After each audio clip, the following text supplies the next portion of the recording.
So, good morning, everyone. Could I have your attention, please?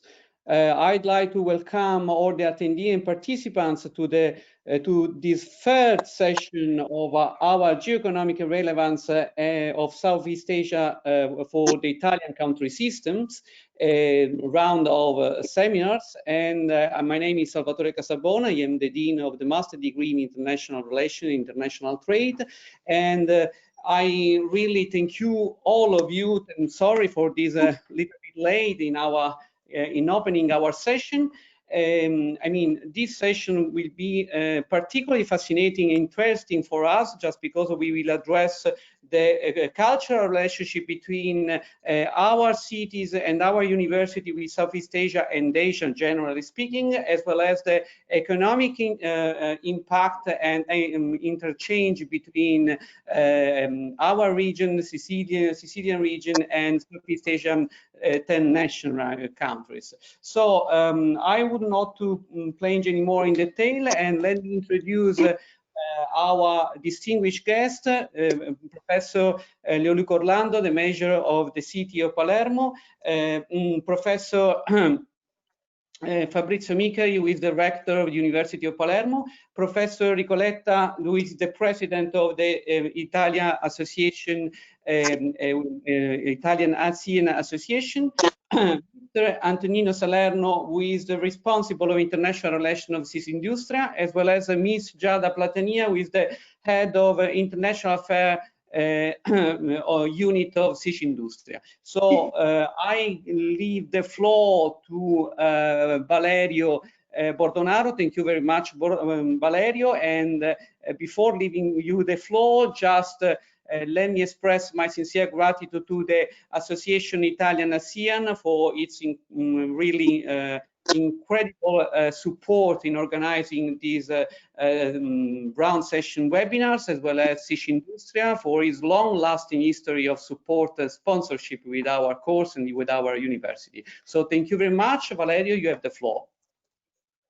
Grazie Salvatore. I won't take any time from our distinguished panelists, so I have the pleasure to invite the Mayor, Professor Orlando, to take the floor. Thank you very much. Thanks a lot. Thanks a lot for this invitation. I wish to say thanks to Cis Industria, and I wish just to say thanks for the cooperation to Fabrizio Micari, Enrico Letta, Nino Salerno, Giada Patania, and Valerio Bordonaro. I wish just to speak not about Southwest Asia, but I wish to speak about Palermo, because I think that what we need is to send a message. Our message is that we are just trying to promote the internationalization of the city of Palermo. To do that, we have tried just to let Palermo to show the situation of today. I normally say that Palermo is exciting, safe, and not expensive. Exciting. It means that we try just to combine all different cultures living in the city of Palermo. That is something like a mosaic made by different stones, so different colors, different dimensions, all living together. We welcome everybody. When somebody asks to me how many tourists or how many migrants are in Palermo, I reply not 80,000 or 100,000, I reply no one. Who is in Palermo, who lives in Palermo, who walks in the street of Palermo is Palermitan, for formal decision of the mayor of the city. It means that we are attractive, because everybody coming in Palermo feel at home with a different furniture, but at home. We are safe. Probably people do not know that Palermo is the safest city in Italy, just in comparison, of course, with the numbers of the inhabitants. For single crime, it can surprise, but it is exactly so. It is declared by the Minister of Interior. But we are not expensive. It means that we have some economic problems. We have some economic problems, but we are attractive. Just because investing in Palermo is convenient. What we try to do is to welcome all the people who wish to invest in the city of Palermo. I just prepared as mayor of the city just a specific network that is dedicated to the people who wish to invest in the city of Palermo. And they have special relations with the city administration, just having contact with this specific task force. And it has produced some result, and hope it will produce even result in relation with the Southwest Asia. And I think that what we need is just to say welcome in the city of Palermo. That is not only for the tourists. I wish to tell you that before the lockdown, Palermo was among the big towns in Italy, the town having the more relevant increase of tourists. Of course, we are just suffering for this moment, but we are just prepared for tomorrow, and we prepared a special plan that is called Palermo Sicura, which means not only safe but even takes care. We wish just to send this message, and I say that I introduced to you Paolo Petraria Camassa. Is a young deputy mayor for the internationalization of the city of Palermo that had the same numbers in the age. He has the number 7 and the number 2, exactly the same numbers of my age and of the age of Paolo Petraria Camassa. I am really happy to welcome, to see all of you, and if I can tell you, especially Enrico Letta, that has been my friend, I can say, since a long time, and I really appreciate even in Paris when we were together in the Saint-Sepol, where he's of course a leader and was an invited guest, but it is a really important moment, just saying that probably we are sharing a vision, and the name of this vision, we are here together with the Sicilian industry that thinks that through the engagement of Nino Salerno is trying to open the doors. He has opened the doors, and he has gone in other country opening the door to him and to his industry, but I think that can be an example for everybody. Fabrizio Micari, that has cooperated with me to let Palermo to become a university city, città universitaria, and I think that in these relations we can even offer something more specific, even in academic field, to all the people who wish to invest in the city of Palermo. Thanks a lot, and excuse me for my short speech, but I will stay, of course, with you until when it will be possible, because you probably know that I am the mayor of Palermo, and to be mayor of Palermo means to do many things in the same moment. The Germans say, so who has many things to do, he does many things. This is just a secret to do many things. To do many things not in correct way, so it's okay. I do many things, not in correct way. Thanks a lot. Thank you very much, Mayor. Now I would like to introduce Professor Enrico Letta. Of course, all of you know about him, but in this occasion, he's the president of the Italia-ASEAN Association, and he's the one who had the idea, together with our vice presidents, Michelangelo Pipon and Romeo Orlandi, in 2015, to give birth to the association, to try to enlighten a new way for Italian country system to enjoy the wave of globalization. So I would like to give the floor directly to Enrico, who is a friend, a mentor to me, and of course is my president in this occasion. So Enrico, the floor is yours. Thank you. Thank you very much. I'm very pleased to be here with you.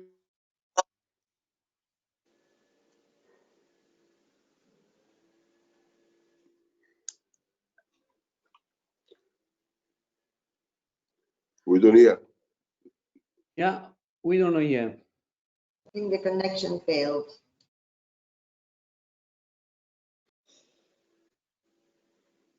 Yeah.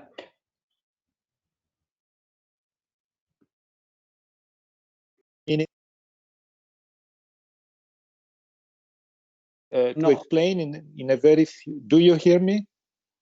Right now, yes. Okay.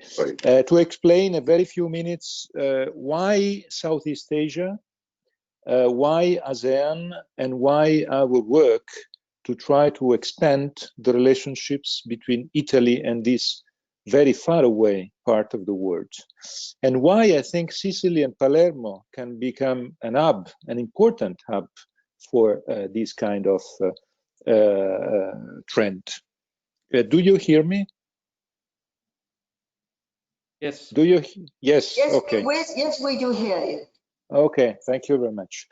The point is that everything has started 5 years ago, thanks to a very well-known son of the city of Palermo, the President of the Republic, Sergio Mattarella, because when Sergio Mattarella visited for the first time as an Italian President of the Republic, Vietnam and Indonesia, he decided to visit Jakarta. And Jakarta is the headquarters of the ASEAN. The ASEAN is the association of the 10 countries of Southeast Asia, around of Indonesia. The headquarters is in Jakarta, and the ASEAN in 2015 started a fantastic track for an economic integration, for eliminating borders, for working together among these 10 countries. And Mattarella visited for the first time, a leader of our country visited the headquarters of ASEAN. And then we started and we created this association. It is an association, public-private, with the Minister of Foreign Affairs, with Italian companies interested in the area, with Confindustria, with Bank of Italy, with the Ministry of Foreign Affairs, with many important Italian companies like Enel, Eni, like Ariston, Termo, and other important Italian companies. It is a no-profit association. For me, it is really a volontariato, as we say, for the country, because I think that the country, Italy, has to expand his relationship with an area of the world that is becoming more and more important. The demonstration of the importance of this area is in the figures. First of all, 630,000 million people. It is 630 million people. It is enormous, and this part of the world will become the fourth most important economic area in the next 20 years. The average growth of these countries is 5%. And the importance of these countries is shown by the fact that the European Union decided to have the last two agreements, economic agreements, exactly with two countries coming from the ASEAN, Vietnam and Singapore. We are now opening we are opening negotiations with Indonesia too, and probably in the future with Thailand and Malaysia. The European Union just 4 days ago decided to raise the level of the relationship with this part of the world, and now we are becoming, as European Union, strategic partner with ASEAN. I would like to share with you two other reasons to understand why this part of the world is so important. It is important in geopolitical terms. When the president of the US and the president of North Korea, the dictator of North Korea, decided to meet, they meet twice, and they meet twice in two capitals of ASEAN countries. They meet in Singapore and they meet in Hanoi. Another reason for the centrality of this area, it is exactly what happened 2 weeks ago. I think we all remember the fact that immediately after the American elections, when the US were so divided, in the period in which the European Union is fighting for the trade agreement with the UK and with very painful divorce between the UK and European Union. So the Western part of the world is divided. Asia, under the leadership of ASEAN, decided to sign the most important economic and trade agreement ever signed at world level. Because what happened 20 days ago, November 15, in Hanoi, with the signature of RCEP, the most important agreement. 15 countries, the 10 ASEAN countries, under the leadership this year of Vietnam, who is leading with the rotating presidency, the ASEAN, and China, Japan, South Korea, Australia, and New Zealand. Is the first agreement having together Japan, South Korea, and China. It is the first agreement putting together all these Asian countries, and it was the dream of Barack Obama. I think you remember Barack Obama, before the end of his presidency, decided to have the TTIP, the TPP, the main agreement among the different Asian countries and the US. Trump has stopped this agreement, and today the Asian countries started without the US. So my guess is that the first move in the post-COVID world is coming from Asia, and it is coming from Hanoi, from the ASEAN countries. Why an Italy-ASEAN association? Because Italy is very far from these countries. The level of Italian export there, the level of the Italian exchanges at all levels, university level, trade level, economic level, cultural level, are too low. We have a lot of assets as Italians because we are loved as Italians there. We are more loved rather than other European countries because of the lack of a colonial past, for instance, in our relationship with them, because of the beauty of the Made in Italy, and because of the attractiveness of our culture. This is why the Italy-ASEAN Association, with a lot of stagiaire, young people like Valerio, and young students coming from Sciences Po and coming from Italian universities, with Romeo Orlandi, Miki Pipan, Alessia Mosca, and we are working in close cooperation with all the institutions that I mentioned, and this is why I'm so grateful with Sicindustria for hosting with the university this event, because exactly the entrepreneurial associations and the universities are, for us, the partners, the most important partners. What is our activity? Our activity is based on organizations of events in the area. Once a year, we have a great event. Last year, we were in Hanoi. The Prime Minister, the Italian Prime Minister, was accepted our invitation with the Vietnamese Prime Minister. 2 years ago, we were in Singapore. 3 years ago, we were in Jakarta. Last year in Hanoi, we were there with 500 enterprises. We were there with a lot of cultural institutions. It was a great success. The most important event ever organized by Italy in the area. We organize events in Italy, like the one we are having today, to explain the importance of the area, and also to try to enter into the details of the EU agreements, the agreement with Vietnam or the one with Singapore. These agreements are very important for our companies. I take just an example. The two most loved brand of the Italian automotive industry, Ducati and Vespa and Piaggio, are today based with plants in Vietnam and in Thailand. And they are there not because of the worst approach of delocalizations, but they are there because they are invading the market in these countries. That is a market that loves Italian products, loves Italian Vespa, Italian Ducati.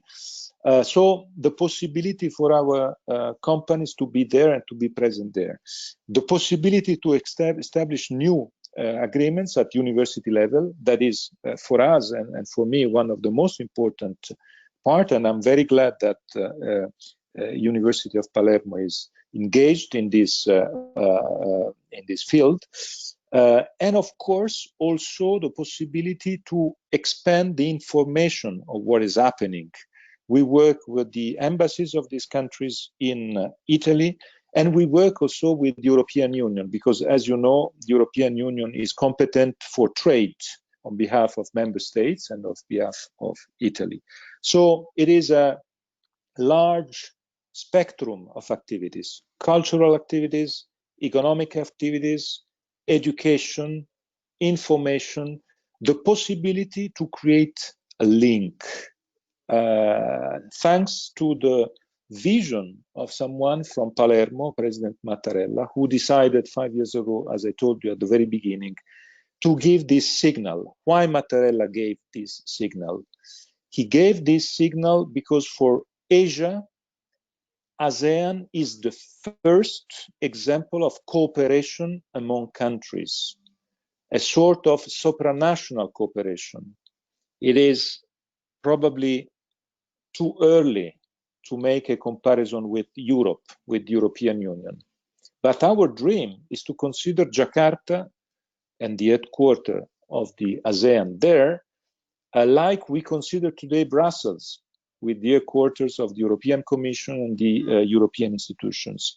It is too early, but the track is the track for integration. And these 10 countries, they have characteristics that are not so different from the European countries. These countries are medium-sized powers or small countries. No one of these can be a dominator of the others. They are all there close to China, so they have to defend themselves from the hegemony of China. They have the same approach of Europe in terms of a goodwill to avoid conflict at world level between US and China. Some of these countries, they host US army, for instance, like in Italy or like in Europe. But at the same time, they have good relationship with China. So European Union and ASEAN, there's a lot of similarities in terms of dimension, in terms of geopolitical strategy, and we can work with them in a great way. Of course, there are many diversities, but I have to say that what Leoluca Orlando just mentioned, referring to the fantastic city of Palermo, can be also the way in which we can describe this part of the world. Because the ASEAN countries are countries where you have the Pacific coexistence, not always, not ever, but mostly the Pacific coexistence between almost all the religions at world level. They are there. For instance, we had a fantastic book we published together with the Comunità di Sant'Egidio on the religious coexistence in the area of Southeast Asia. And that is a fantastic link with what we would like to have in Europe. And this diversity, the richness of diversity, it is another very important comparison and similarity. This is why, and I end up here, it was for me so important, interesting, and I was so happy to have this Palermo connection with ASEAN, because there are many similarities. And what Leoluca Orlando, the mayor, my friend, the mayor of Palermo, said, it is exactly the frame that can be the good frame of the assets and the positive perspective of this part of the world, and the fact that we have to open up our minds. This part of the world in Italy sometimes is well known only because of Salgari, Monprescem, and something that is related mostly to our childhood. But this part of the world is the future. This part of the world is the future. If we compare what is happening in Singapore, for instance, in education fields, it is incredible. It is fantastic. I cooperate with them, with the University of Singapore, for instance, in a great project that I like very much, that is how to bridge social sciences and STEM, how to bridge the activities in social sciences, like the one I'm running in my university, Sciences Po. We were so happy to host Leoluca Orlando some time ago as a speaker there, and hard sciences. There are many fields in the future, sanitary fields, environment, data protection, where it is impossible to have only social sciences skills or science and technology skills. You have to combine these two different backgrounds. And in Singapore, for instance, we work exactly in that direction. So I stop here. I was too long. I'm so sorry. But I wanted really to give you the idea of what we are doing with this no-profit organization, working with young students, young stagiaires. They are fantastic. Some of them come from these countries, and they are creating the bridge. And I'm so happy, I say it to all of you, to Sicindustria, to the university, of course, to the mayor, if we are able to create a link with Palermo, because I know that Palermo is one of the most international cities in Italy. Palermo natural environment is the Mediterranean, but we know very well that the Mediterranean is the world. I know that the Mediterranean is not a mare clausus. The Mediterranean is the world. And this is why this relationship with Asia and with ASEAN is not something that is sounds strange. It's something that can be very good and very interesting. Thank you very much. I really hope that next time I will be with you in Palermo, in the university, in Palazzo dei Normanni. That is one of the best places in the world. Thank you. Thank you very much, Enrico. Grazie mille. And I would take the opportunity to recall to our audience that they can pose questions through the chat. So feel free to start writing your question. And before that, I would also like to thank Sicindustria Europe Enterprise Network and the University of Palermo, and of course the Major, and all our guests. And now I would like to give the floor to the rector of the University of Palermo, Fabrizio Micari. As we have done during the previous rounds, we are always trying to make a link with Italy, Sicily, and Southeast Asia. This time we started with Southeast Asia, and now we're going back to the Italian counterpart of our relation. I'm not an alumnus of the University of Palermo, but as a citizen, I'm very proud to give the floor to the rector of the University of Palermo. So, Professor Micari, the floor is yours.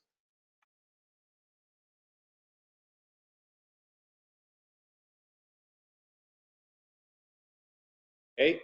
Yeah, thank you very much. It's really a pleasure for me to stay here and to have the opportunity to participate to this meeting. Actually, I just briefly will present my university, and I will try to discuss about the opportunities that we could have together with ASEAN. Also because, as I will describe in more detail, we already have some agreements and some cooperation with the countries of that area. So for us, it could be very interesting to improve this cooperation. Our university is somehow more or less young for Italy, but ancient for the world. Palermo University was founded in 1806. So in comparison with other universities, just like Padua or Bologna or Sapienza, we are just young, 210 years of history. But for the world, we are an old university and well-established university. We have something like 43,000 students, and every year more than 10,000 fresh students. This year we will arrive to 11,000 fresh students. The number of fresh students has increased in a very interesting and important way in the last 5 years. We have 1,500 teaching staff and 1,500 administrative staff. So we are just like a sort of medium-sized town with 50,000 people, more or less. And our integration and cooperation with the the town, with the city of Palermo is very, very strong. And in fact, as Luca said before, we always more speak about città universitaria, in the sense of a town and a university that work together, that are very closely integrated and try to make as much things as possible to do together, of course. And in the last few years, we tried to enlarge our international dimension. The reason is that we understand that we have in our region, in the western part of Sicily, we take the large majority of students that attend the university. In the province of Palermo, the number of students that come to our university, of the whole province of Palermo, arrive to 92%. So our dimension in Palermo and in the western part of Sicily, in Trapani, Agrigento, Caltanissetta, is quite strong. We have not so many students coming from other regions of Italy, and the reason is quite clear, because the other regions have other universities and probably look to the northern part of the country. So to increase the dimension of the university, the number of students, the number of programs, and so on, we always more look to other countries, to foreign countries.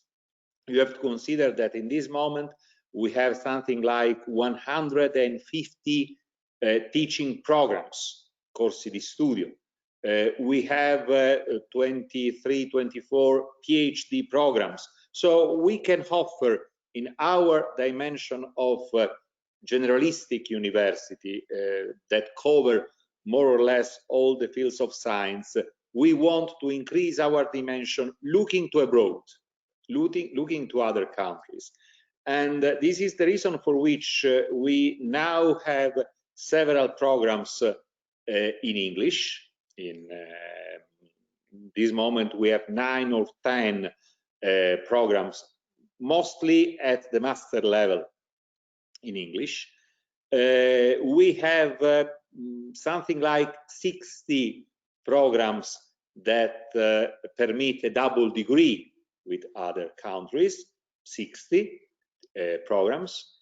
And in our PhD programs, we have one of the grants is reserved to foreign students, just to increase the dimension, the international dimension of the PhD programs. And in fact, this year we had more than 300 foreign students applying to our programs, PhD programs. So the international dimension has been increasing in the last few years. And in this moment, the percentage of foreign students in our university is something like 1.5% of the 43,000 students, 1.5%. But if we look only to the fresh students, 10,000, 11,000, 2.5% come from abroad, are international students. So the dimension is growing and growing. Which countries? Actually, Asian countries are very important for us. And we have very strong relations already with Vietnam.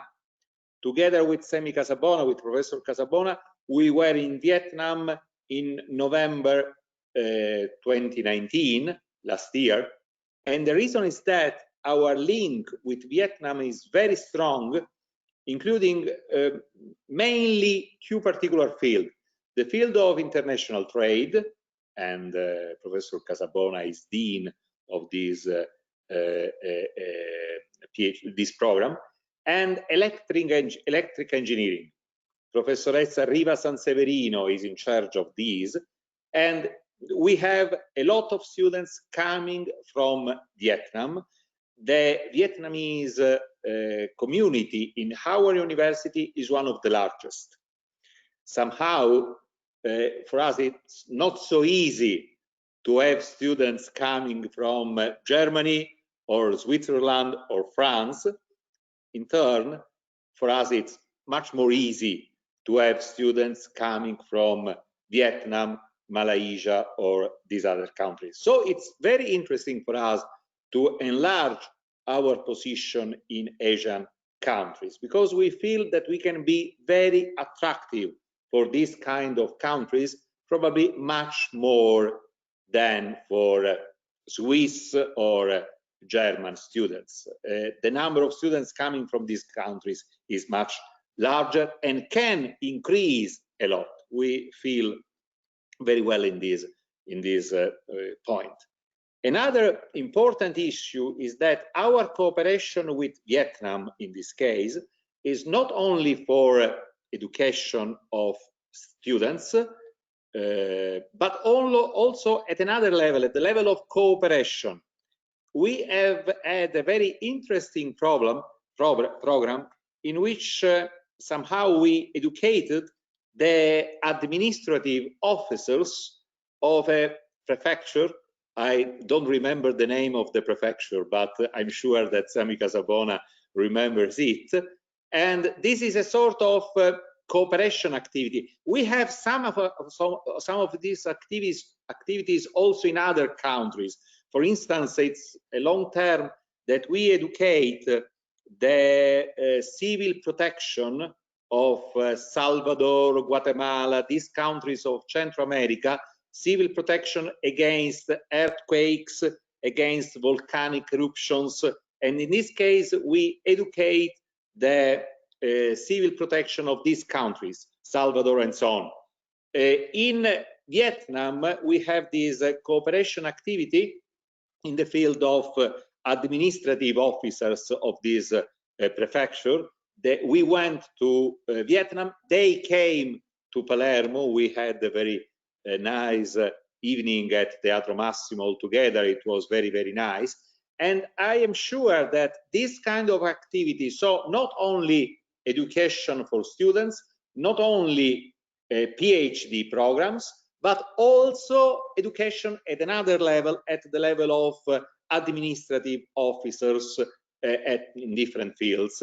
And I'm sure that these countries, I spoke about earthquakes and volcanic eruptions because I know that these countries, unfortunately, are affected by this kind of problems. Probably we could help also in this sense. Just in these days, we had the final approval from the government of Salvador about a maestria, that is a program, a teaching program in geologia they call in Salvador, in the sense that we will organize a teaching program, a maestria on geology in Salvador. So our capability to offer this kind of services to these countries is very, very important. So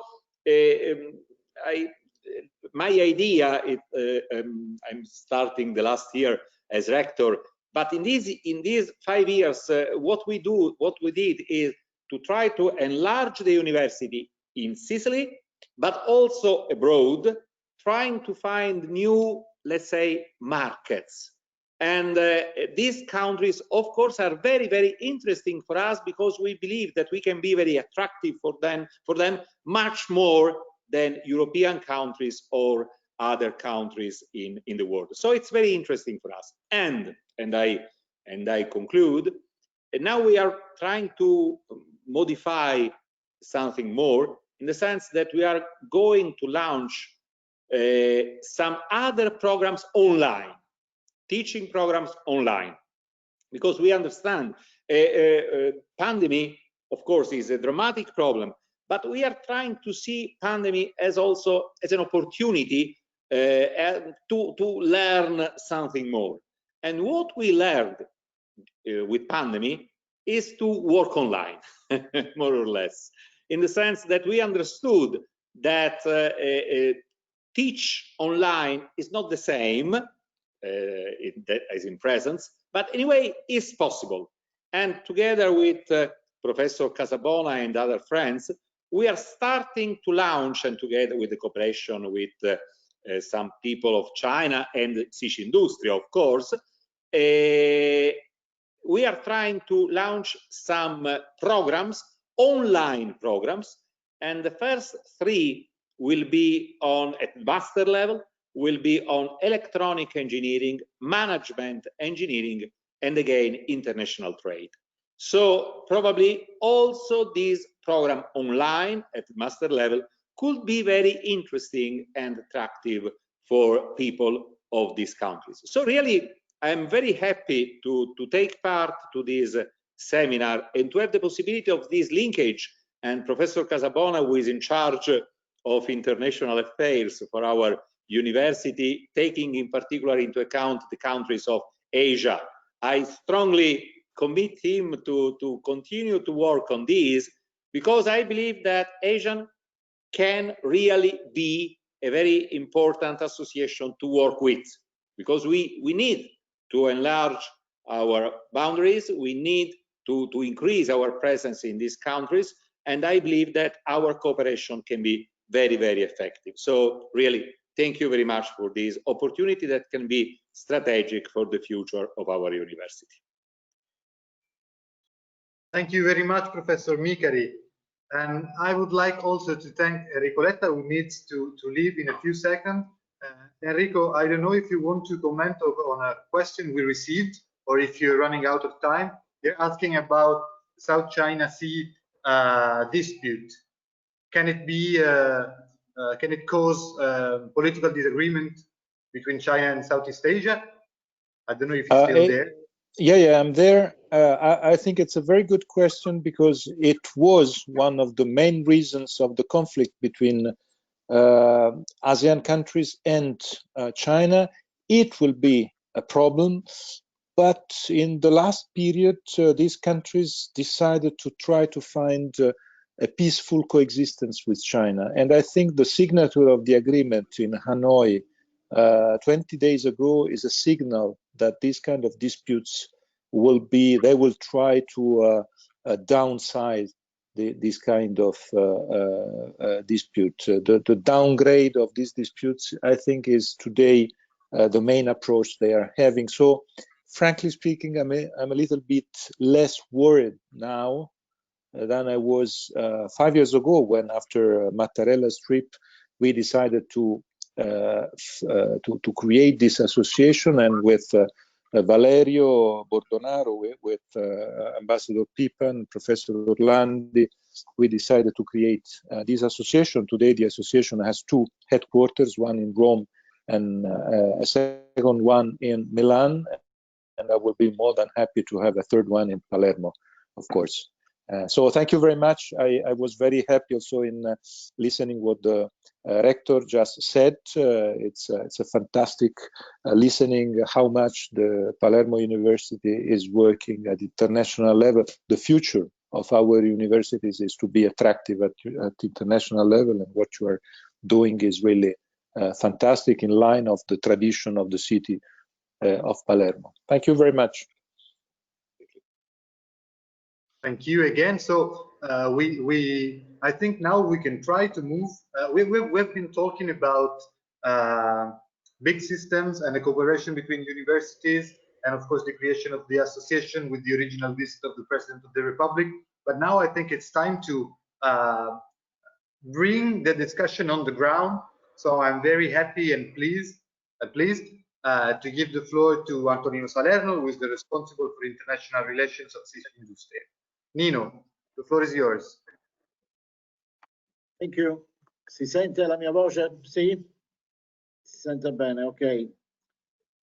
I would like to thank you, Ricoletta, Valerio Bordonaro, and the Italy ASEAN Association for proposing the organization of this cycle of webinars, which I hope is the first of the long series. Many thanks also to the Major Orlando for his participation, to Fabrizio Micari and Salvatore Casabona too. Today, I would like to share with you some data that are important to understand how the Sicilian economic system fits into the Italian economic context and what is the growth opportunities can be. Also in the perspective of starting a new international relationship. I would like to focus on three seats. I will explain the data. The first is the dimensional. The second concern the level of digitation. And the third is related to the openness of Sicilian companies to international markets. As for the first set, according to the most recent data from Bank of Italy, the data of September 2020, among the approximately 400,000 Sicilian activity company, 42% belong to the trade, retail, and service sector. 21.3% belong to the agriculture, fishing, and related areas. 11.4% belong to the construction sector, and 7.9% belong to the manufacturing. We know that the backbone of Europe and Italy is made up of small and medium-sized enterprises, with all their strengths and weakness. But in Sicily, we evidenced by the data from the statistical register of activity enterprise, this future is even deeper, with a profound pulverization of the business dimension, with all its lights and shadows. In fact, as many as 92.8% of Sicilian manufacturing enterprise are micro enterprise. 7.53% are small enterprise, and 0.17% are medium-sized enterprise, and only 0.04% are large enterprise. This is the picture of our organization.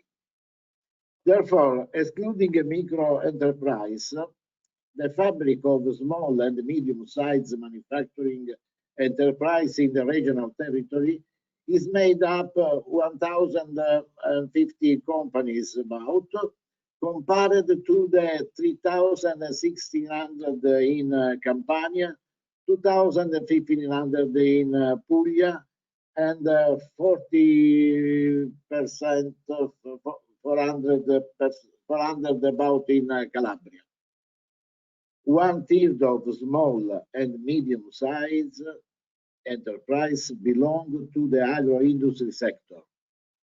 A second important set to consider is the digitization and the investment made by companies on this crucial topic for the future of our regional economic system. It is interesting to note that only the 6% of the Sicilian company with more than 10 employees in the manufacturing sector have resorted to the digital platform to sell goods and service.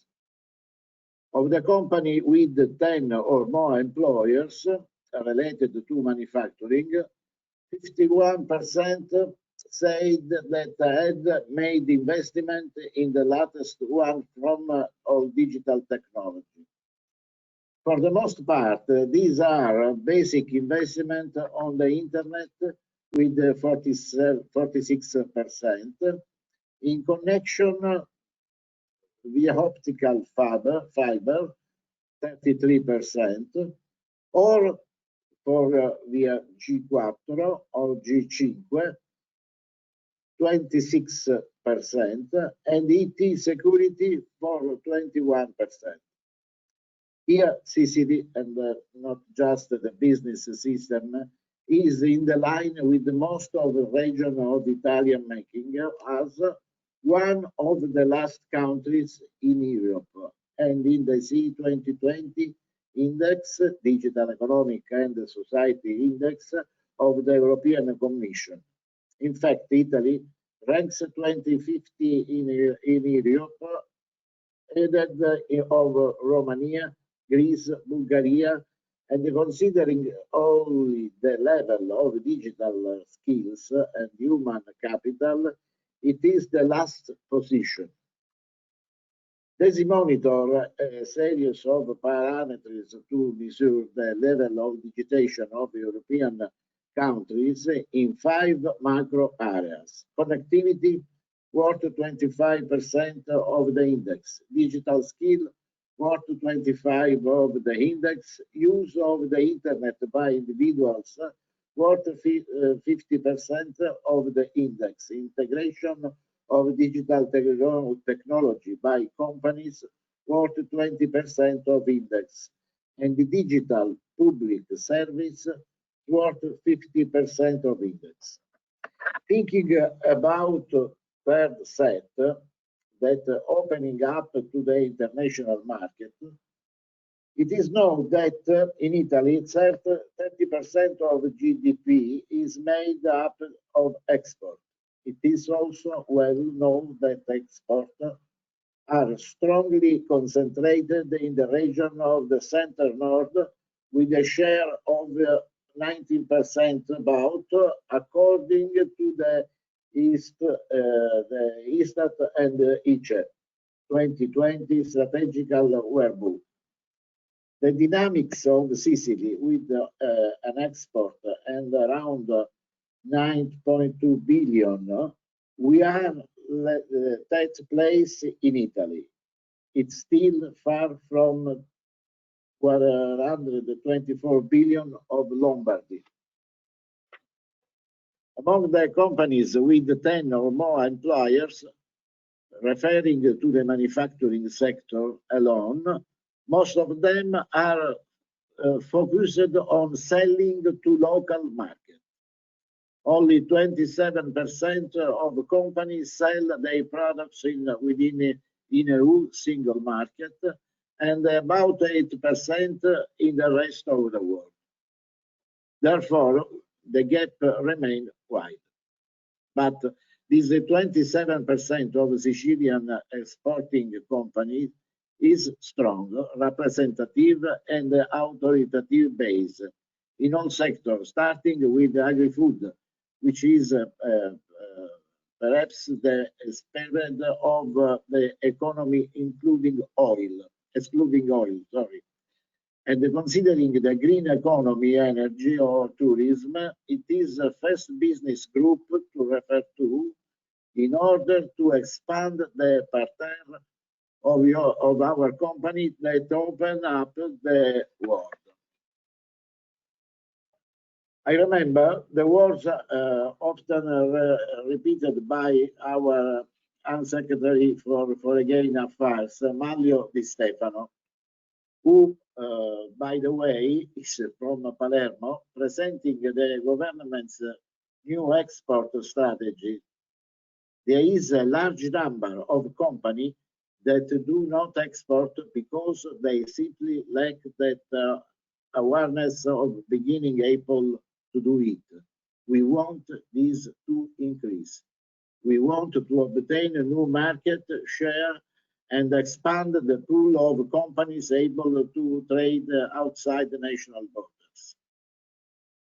As an entrepreneur, I am an optimist by nature and vocation, and observing this data rather than complaining, I am used to interpreting the numbers of the reading, the potential and the extraordinary opportunity for change that arise, especially in the particular moment like the one we are expending.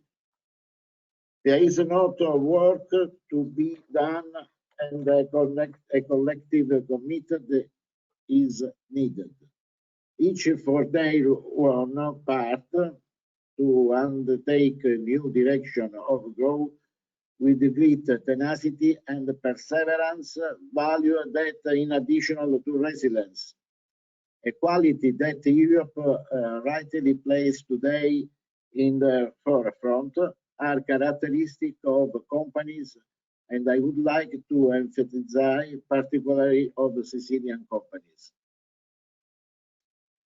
Perseverance is learned as a child, and if I remember correctly, the municipality of Palermo recently organized the Week Perseverance, a pilot project in elementary school with the witness and the perseverance people united by the tenacity in following their goals even after obstacles and failures for transfer they experience to children. Now, there are new paths to take. A fifth path must be traced to accompany micro-enterprise towards networking and aggregation paths to overcome complexities and enable companies to compete on equal terms in stronger and more aggressive market than ours. A second way must allow companies to increase their human capital and skills, where digitation is an important concept, but not the only one. It is part for is first and all the cultural change. The loss of human capital is sometimes that Sicily, even more than Italy, cannot afford. It is not a problem of brains, it is a problem for organization and concrete support to education. A third way must help companies to overcome their territorial boundaries in order to access to single European market and the rest of the world with increasing ease. As we know, the geography of a place makes its social and economic history in this sense. It is our responsibility to ensure that our geographical conditions are transformed into effective advantage behind that real or rather illusory centrally so often avoided. As a Sicindustria, we are on a track on three of these fronts. The first one, as an association, we naturally support the spirit of aggregation and cooperation, and we work to encourage the culture of business networks, not only at the national level, but also at the European level. So, for example, right now we are working on VNet, a pilot project funded by the European Parliament. I mean that supporting a European business network for internationalization. Currently, there are 10 business networks within 47 companies and 40 countries that, with all the difficulties on the moment, are implementing their plans for internationalization. On training and education, we work as a team with many stakeholders, public and private, from the university, with whom there is a very close exchange of knowledge, to each, with which we organize many initiatives, to banks, to many other key players. These are all activities that contribute to increasing the strength of our economic fabric. In these months, for example, we are organizing a cycle of webinars with Kappa PMG Italy on technical topics related to international trade, very useful for our mess. It is a networking activity where we try to involve all possible actors, also giving a lot of space to the inclusion of university students. Thanks to the activity of internship of other forms of support, because we are aware to that we need to cultivate the rallying class in the future. One the topic internationalization is, in addition of previously referring to our Confindustria system, we work as an operational arm of the European Commission, since we are partners of the Enterprise Europe Network, launched in 2008 by the EU for internationalization, research and innovation of SME. From the date today, we have helped 2,000 of Sicilian company in their internationalization process, which I recall does not only mean selling abroad. For this reason, the Commission acknowledged the Sicilian EN as an example of excellence among European organizations, thanks also to the support given to Sicilian public administration on many occasions, free support. I would like to emphasize this. The service that we give to the institutional companies totally gratis. All this with the aim of raising last awareness and skills to our government is talking about, and therefore also the number of Sicilian companies full present in foreign market. The positive and the concrete results are there, but the work is always in progress.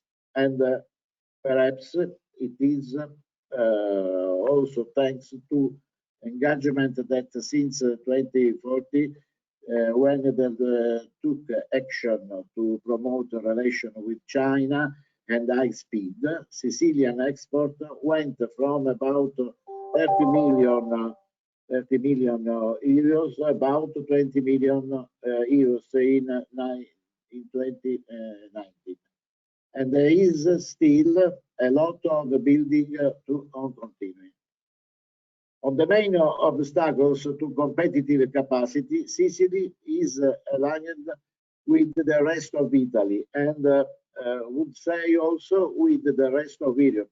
Sicilian companies suffer from heavy administrative and bureaucratic borders, lack infrastructure, tangible and intangible, difficulties in accessing to finance, and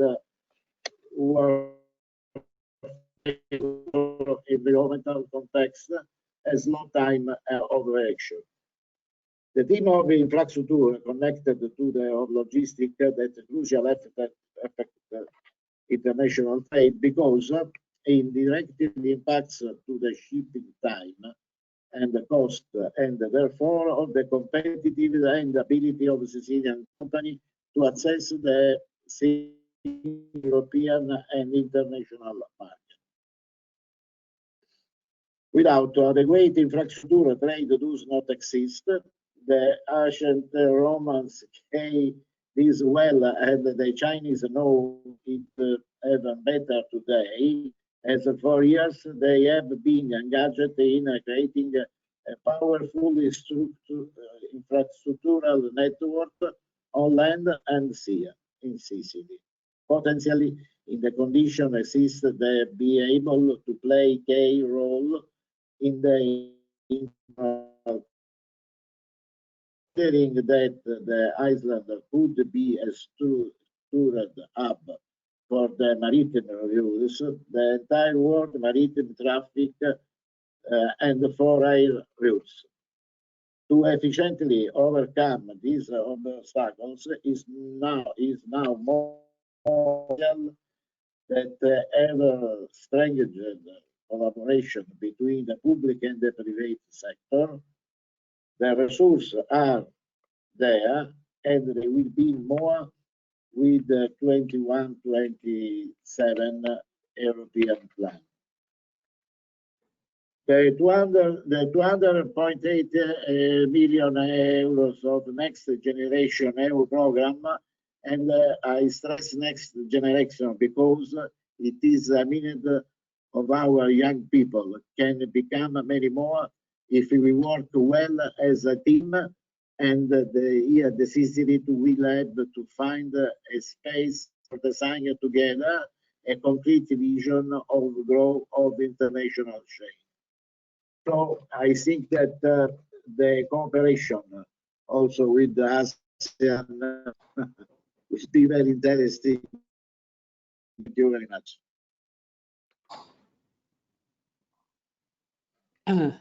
Well, thank you very much, Nino. Thank you very much for your overview, complete overview about the economic situation of Sicily. I mean, affected and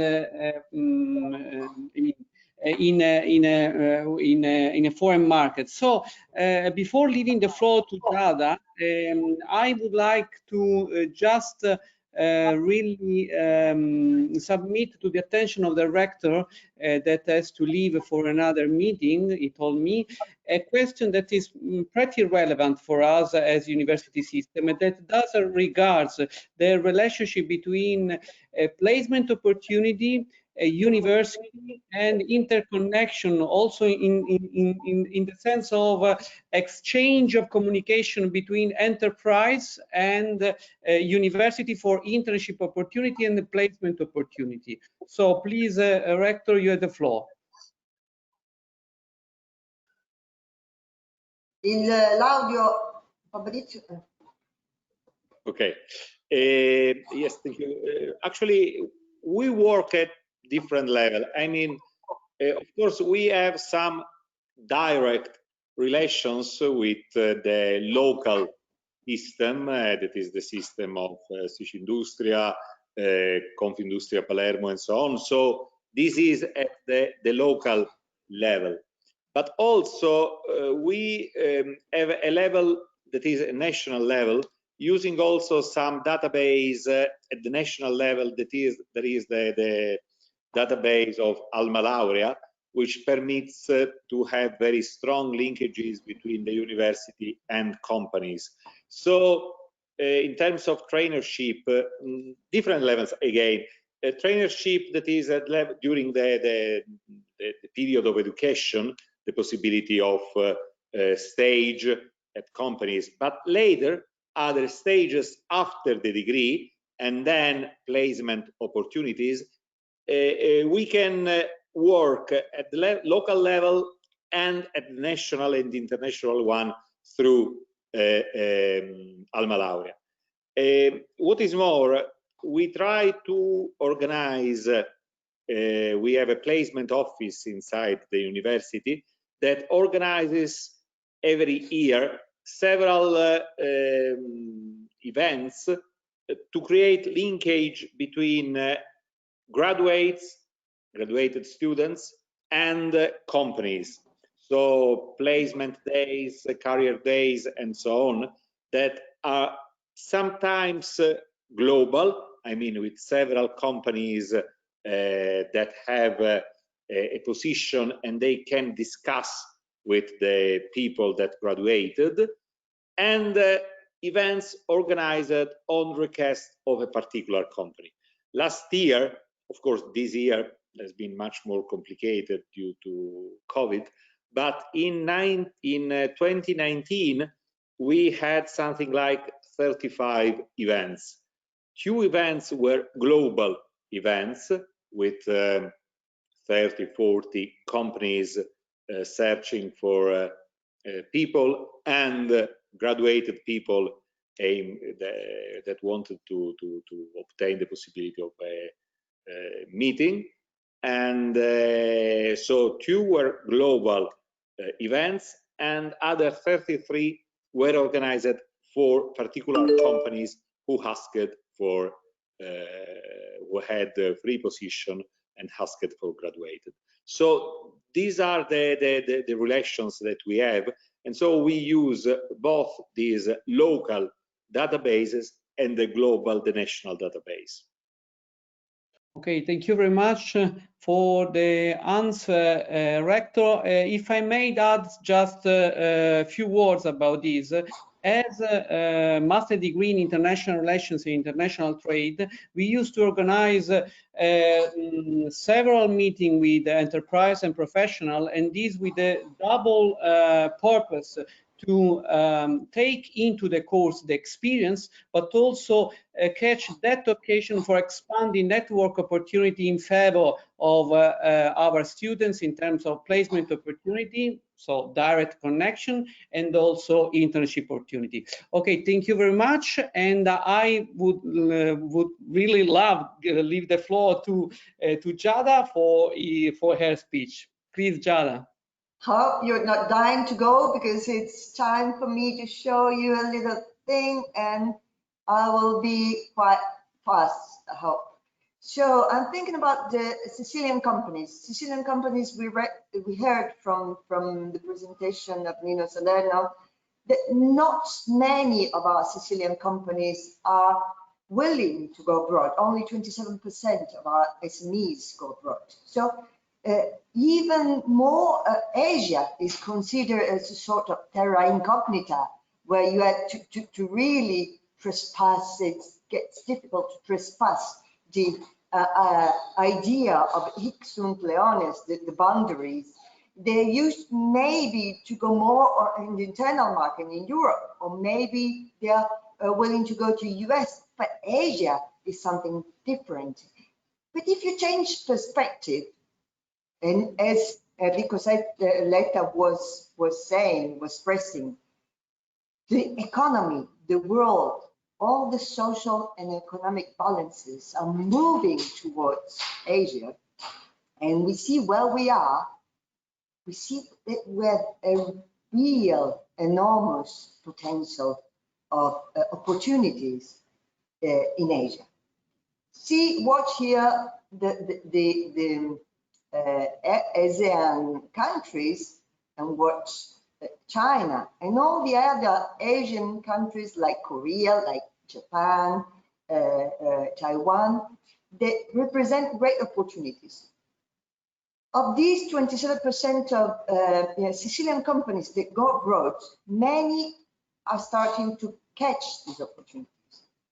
So we see that we find export of Sicilian companies to all the ASEAN countries. You see, even in Laos, on the upper right, you see 6,000 euros of merchandise, of drinks, beverages sold to Laos.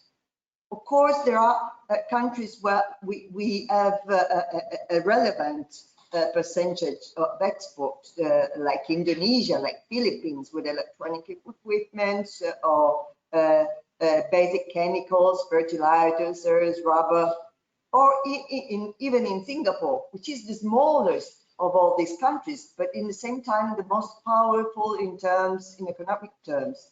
There we have a really strong percentage of sales of electronic components and electronic boards. Maybe the presence in Sicily of ST microelectronics makes the difference, but it's not only that. There are many other companies.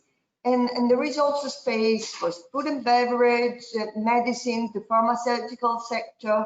So there are many sectors and many companies, Sicilian companies, that more and more find trust into Asian countries and go abroad. We focus a little bit more on China because since 2013, 2014, we started really stressing the point that China was the new frontier. And as you can see here, maybe we have to be a little bit proud of ourselves, of our support to SMEs, to Sicilian SMEs. The export raised from about 20 million euros to almost 200. If you look at one of our key sectors, which is food and beverage, we see that the export of this sector is constantly growing. So we started with really very few millions, 1 to 3 millions, to now to 20 million. and this percentage, notwithstanding the situation, keeps on growing. If you look to Japan, same values. Japan, because of the internal crisis at the ups and downs, but if you look at the agriculture, fishing, food and beverage sector, it represents almost half of the export of Sicilian companies to Japan. You see there on the right side the export in 2019. There are also other areas. But here, companies start to understanding the opportunity of the free trade agreement, which is a special agreement. Even in the name, it's called European Partnership Agreement. And now there is also the need for our Italian government to support Sicilian companies to ease the trade from Sicily to Japan. For instance, we had a very big importer from Japan a few days ago was very interested in importing citrus, but there are a lot of hindrances for Sicilian companies to export, for instance, blood oranges. So like the frozen chain, etc. So there is also a need to work closely with the Italian government to have to be freed or to have a smoother path. South Korea, you see, there was a big peak, and there were mainly there was a very good export of leather, fashion products, accessories. Again, there we still have a very small percentage, but constantly growing agri-food products. And Taiwan, I'll go very fast because I'm just focusing on areas, countries where we've been supporting companies to go.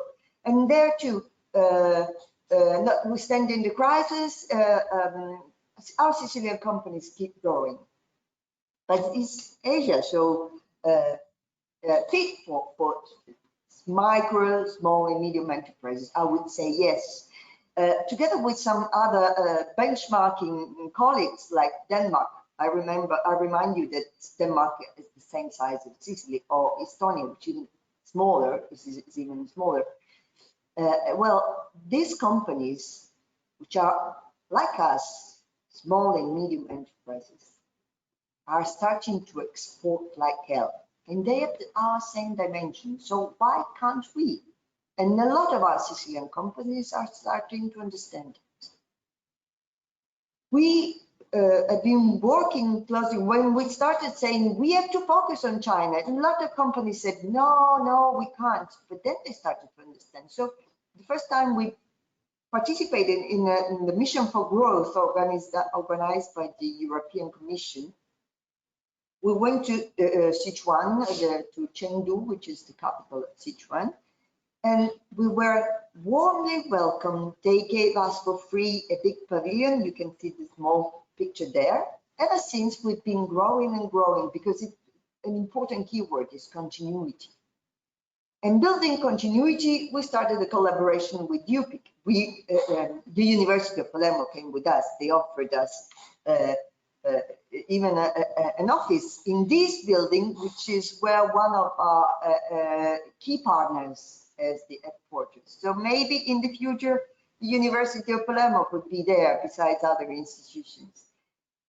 And in 2018, we were there. They gave us to our Sicilian companies during the biggest fair of this area, which is an environment of about 270 million customers, potential customers. We had a big pavilion to present our Sicilian SMEs, and the fair was opened by Mr. Di Maio, and as Italy was the guest of honor, and this was his first trip to China. So we are really paving the road for our SMEs, and not only China. As Enterprise Europe Network, we are present with our partners in many countries. You can see China, Japan, Korea, and Indonesia, and many other countries, even India, but though we're not focusing on India now. So the benefits are there. I'm just giving you a couple of examples, concrete examples of how we can lend there. Last December, we had a big importer who was interested in blood oranges, and we organized an event in a way that he could match with all the producers of blood orange. The point is, get together. We have to work closely, companies, stakeholders, institutions, to bring our SMEs to success. And then we are also, the world is going digital, so we are promoting digitalization. We've been doing that for years now because we want to anticipate trends. And you can even watch again one of our lectures on our YouTube channel. So from this training on e-commerce in China, we had immediate results. One of our attendees decided to start this, to get this challenge. So she set up an online shop, cross-border shop on WeChat, the Chinese platform, mobile platform to communicate, sell, it's everything WeChat. And so ever since she started selling with her own little shop, which is called Eat and Guan, it means the Italian treasure pavilion. And she's growing and she's networking with a lot of other companies. The same, not only digital, we have gone virtual. So we're trying, in a moment where fairs and incoming missions or outgoing missions are forbidden, we try to keep on working and support our companies in their internationalization path. So what we did is we organized a virtual B2B meeting between 20 Japanese buyers and 93 registered Sicilian companies from the best agri-food companies. We had about 100 meetings, and we are really supporting companies where communication and relation, also based on very strong cultural differences, can be more difficult, because this is our job. These are just some of our activities within the network, where I remind you, we are more than 600 organizations in over 60 countries. So you can see here we are from different backgrounds. We are business association, universities, banks, etc. We are not only the European and European space members, but we have a lot of third countries. It's an open network. We had the last member was Uruguay to be included in the network, but we're going to have a new call for this, they are called business cooperation centers, which are the partners from third countries. So we hope to be able to support you more and more. We hope to include in the next round of Enterprise Europe Network more ASEAN countries. I think I'll stop here because I don't want to take more time to you, and thank you. Thank you. Can you hear me? Yes. Yeah, sure. Oh, sorry. So thank you very much, Giada. I was sure that your intervention was going to be the most punctual of all our three rounds. So thank you very much. And this time we run out of time. So I would take this opportunity to conclude these three webinars that we had in these 2 weeks. I'm particularly glad to see Industria Europe Enterprise Network, of course, in the person of Giada and Nino, here today with us. And I would also like to thank the University of Palermo. We had the rector, but of course, Salvatore Casabona was with us in the steering committee of this cycle. So thank you very much, Sammy.